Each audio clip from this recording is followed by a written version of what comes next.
Professor અલગ અલગ ગામની મુલાકાતે જઈ રહ્યા હતા. કોઈ પણ નગરમાંથી, કોઈ પણ ગામમાંથી કહેવાય છે કે એક વિદ્વાન વ્યક્તિ કેવી રીતના પ્રાપ્ત થયો છે. જાય છે, નોંધ કરે છે અને જે ગામમાં આવ્યો ત્યાં ગામના વડીલને પૂછા કરે છે, પ્રણામ, અહીંયા કોઈ એવો વ્યક્તિ જન્મ્યો છે કે જે સંત હોય, લેખક હોય, યા તો વિદ્વાન હોય? વડીલે સ્પષ્ટ ના કહી દીધી કે ભાઈ અમારા ત્યાં કોઈ એવો સંત જન્મ્યો નથી, અમારા ત્યાં એવો કોઈ વિદ્વાન જન્મ્યો નથી, અમારા ત્યાં કોઈ એવો લેખક જન્મ્યો નથી. જ્યાં સ્પષ્ટ ના કહે છે અને પહેલો હલી જાય છે, ખ્યાલ આવે છે કે એવું બને જ નહીં. આટલી જગ્યાએ જઈ આવો, મને બધી જ જગ્યાએથી ખૂબ જ સુંદર સ્પષ્ટ સમાચાર સાથેની હા મળી છે અને તમે ના કેમ કહો છો? ભાઈ, અમારા ત્યાં કોઈ વિદ્વાન નહીં, કોઈ લેખક નહીં, પણ બાળક જન્મે છે. અને ખરેખર આજના દિવસે કહેવાનું મન થઈ જાય કે વાત તો સાચી છે કે કોઈ પણ વ્યક્તિ વિદ્વાન કે લેખક તરીકે જન્મતો નથી હોતો, જન્મે છે બાળક તરીકે. પણ પોતાનો જન્મ થઈ ગયા પછી પોતાની સાધના, પોતાની સિદ્ધિ અને પોતાની આરાધના દ્વારા પોતે વિદ્વાન પણ પામતો હોય છે. આપણને મળેલું જીવન કહેવાય છે ને કે ખૂબ સુંદર મજાની એક ક્વોલિટીના આધારે જીવન છે કે જીવન ઉત્તમ મળી ગયું, અંજલિ જેવું જીવન. પણ આવું સુંદર જીવન મળી ગયા પછી આપણે પામ્યા શું? મનુષ્ય જીવનની મોનોપોલી, મનુષ્ય જીવનની સાર્થકતા શેમાં છે? વિદ્વાન ચિત્રકાર ઓર હોનાએ પોતાની બુક્સમાં લખ્યું છે કે હું જ્યારે એવું કોઈ સારું કાર્ય કરું છું ને ત્યારે મને સવિશેષ લાભ થાય છે. મેં એક જ દિવસ કોઈ વ્યક્તિને ફક્ત ને ફક્ત $200 દાન કરેલું અને હું જ્યારે મારું ચિત્ર વેચવા માટે ગયો ત્યારે મને $1200 મળ્યા છે.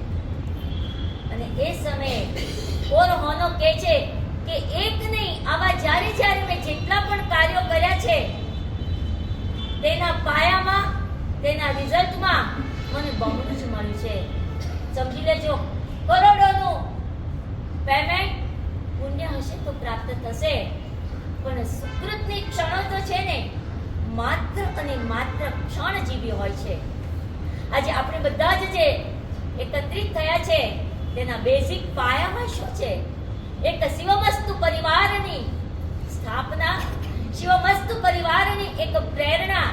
અને આ જ શિવમસ્તુ પરિવાર જ્યારે આપણે એકત્રિત થઈએ છીએ ત્યારે અમને પણ ગદગદ છાતી આનંદિત થાય છે કે આવા સુંદર માત્ર વાર્ષિક પ્રોગ્રામની ઉજવણી પણ અમે ક્યારે સદભાગી બનાવી શકીએ છીએ કે આવા ઉદાર દિલીસ અમારા લાભાર્થી પરિવારો અમે જ્યારે પણ કંઈ પણ આયોજનમાં તે લોકોને માત્ર વાત કરીએ ને કે આ પ્રમાણે અમારી ભાવના છે. અને 5 લાભાર્થીઓએ માત્ર જી અને તહતથી સિવાય અમને ક્યારેય બીજો શબ્દ આગળ નથી બોલ્યા. એટલે કહેવાય છે ને કે કોઈ પણ સારા કાર્યની પાછળ પણ કંઈ ના કંઈક એવો લાભ રહેલો હોય છે. માત્ર અમારા લાભાર્થીઓ પોતાનું સુકૃતનું દાન આપી દે છે તો વાર્ષિક ઉજવણી તો બહુ સરસ કરીએ છીએ, પણ કહેવાય છે ને કે ગુરુ હંમેશા પડદાને પકડે છે, ડૂબતાને તારે છે. અને તારનાર એવા ગુરુ સાધ્વીજી મોક્ષરત્નાશ્રીજી મહારાજ સાહેબ કે જે અમારા 3 શિવમસ્તુ ગ્રુપના લીડરો, આજે આનંદ છે કે સેટેલાઇટ શ્રી સંઘમાં આવ્યા છે. તો એ ગુરુ લીડરોને પણ જ્યારે કંઈ પણ પ્રેરણા કરે છે તો અમારા એ લીડરો પણ ખૂબ સુંદર મજાના કાર્યોમાં સહભાગી બન્યા છે.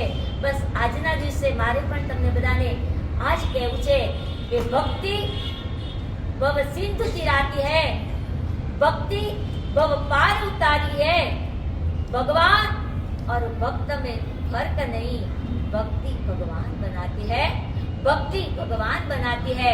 जगत हमेशा परीक्षा ले छे, संबंधीओ हमेशा पेपर तपासे छे, पण रिઝલ્ટ તો કોણ આપે છે? સમાજ આપે છે। અને આજ સમાજની આપણે ખૂબ સુંદર મજાની જીનશાસનમાં આવું શિવમસ્તુ પરિવાર જ્યારે આવા સુંદર કાર્યો કર્યા છે, ત્યારે અમારા તરફથી તે લોકોને અંતરથી આશીર્વાદ છે કે આવા શિવમસ્તુ પરિવારના ખૂબ સુંદર સુંદર સુંદર કાર્યો કરી તમારા આત્માનું કલ્યાણ કરો, એ જ ભાવના સાથે અમારા નિકુંજભાઈ કે જેમને અમે વાત કરી અને તુરત જ એ નિકુંજભાઈએ પણ અમને સહમતિ આપી દીધી છે। આપણને બધાને આજે ભક્તિમાં તરબોળ કર્યા છે, એટલે હજુ પણ આગળનું આપણું જે સેક્શન બાકી છે। માત્ર આપણે આ એક આજના જ પ્રોગ્રામથી સંતોષ નથી માનવાનો।